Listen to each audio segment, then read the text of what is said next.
I'll be doing my presentation on the Vietnam War. I hope you enjoy. During the Vietnam War.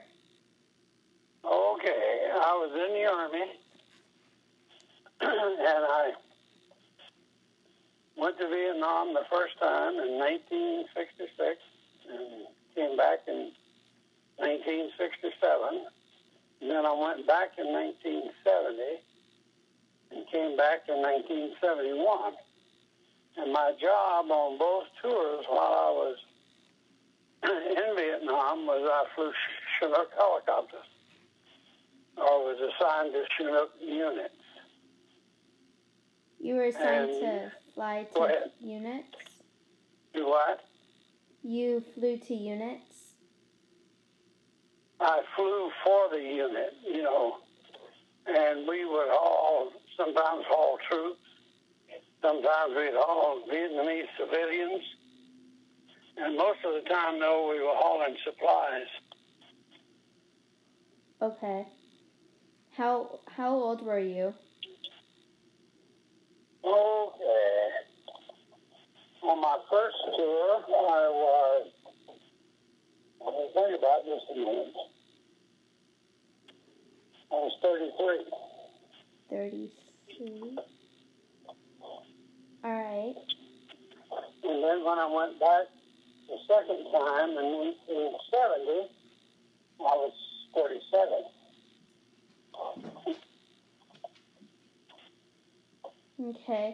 Were you drafted or did you volunteer?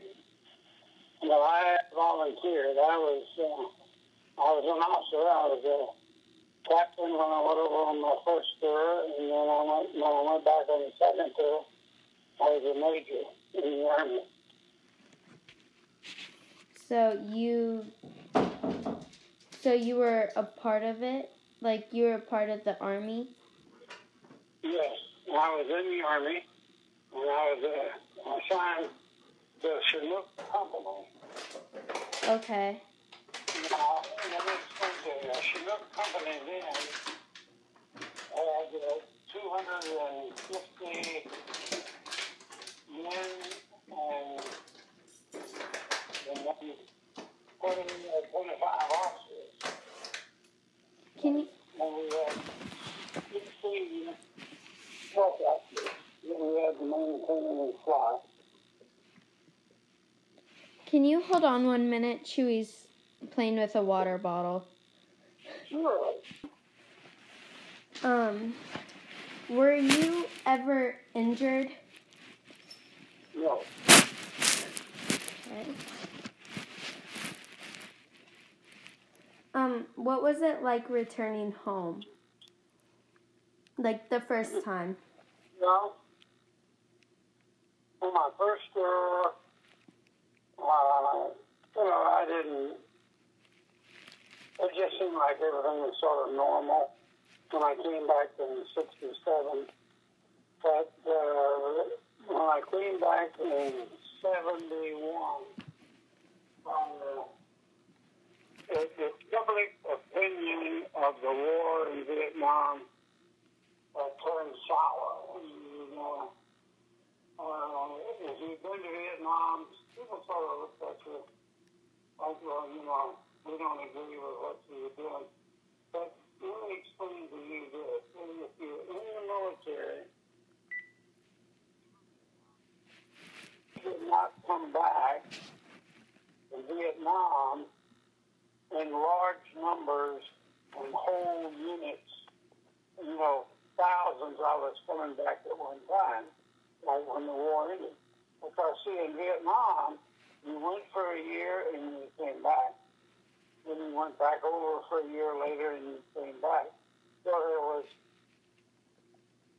almost constant movement of people going to Vietnam and people coming back. So there was no large numbers arriving back coming from Vietnam. Does that make sense? Do you understand? Yes. It would have been very hard to have honored Vietnam veterans returning like they did World War II veterans, because the World War II veterans were all coming back in large mass numbers when the war ended. In the same way the ones you're putting out of the Pacific Theater. World War II was fought in two areas. You had the European part of the war, and you had the Pacific part of the war. In the European War, the U.S. and the Allies were fighting the Germans. In the Pacific, the U.S. and its allies were fighting Japan. And so everybody that was there stayed until the war ended, and they all came back at one time. Essentially at one time, you know. Mm-hmm. I have one more question. Okay. What helicopter did you fly? McClure CH-47 Chinook. If you look that up on your iPad or on the internet, it's a large helicopter 55 meter fuselage. It's 55 feet long, and when you put the two rotors on top, it has a big rotor on the front and a big rotor on the back, and the total length of the helicopter is about 100 feet. Wow. And we could carry up to 15,000 pounds. Wow. On the second tour. And we could haul 33 troops. You know, we had seats to haul 33 people inside. So, big machine. So it's the CH-47? Yeah, CH-47.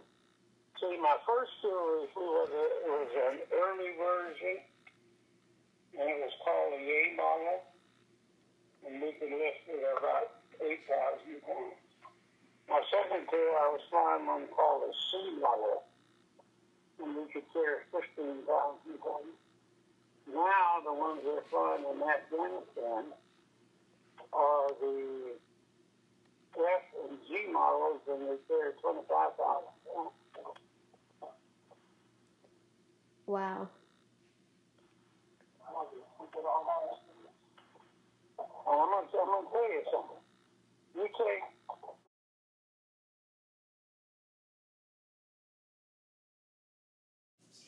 That was Mr. Fred, my grandma's husband, telling me what he did during the Vietnam. Thank you so much for listening to that. I know it was very hard to hear. That is all for my video on the Vietnam War. I hope you enjoyed it, and thank you so much for listening.